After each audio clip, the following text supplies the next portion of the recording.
ஆண்டவனும் நானும் இங்கு அண்ணன் தம்பி கேளு புள்ள, அவனுக்கும் என்ன போல அப்பா அம்மா யாரும் இல்ல. ஆண்டவனும் நானும் இங்கு அண்ணன் தம்பி கேளு புள்ள, அவனுக்கும் என்ன போல அப்பா அம்மா யாரும் இல்ல. ஓடும் நதி ஒருத்தனுக்கு சொந்தம் இல்லை அம்மா, ஓடும் நதி ஒருத்தனுக்கு சொந்தம் இல்லை அம்மா.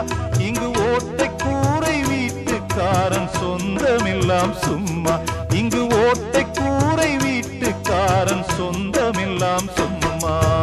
ஆத்துக்கு பக்கம் ஆத்துக்கு பக்கம் ஆத்து சுரக்கிற ஊத்துக்கு பக்கம் யாரோ வச்ச தென்ன, இது நம்பி இருக்குது மண்ண, இது தானாக வளர்ந்த மரம் பாரம்மா. ஒரு தாயாரு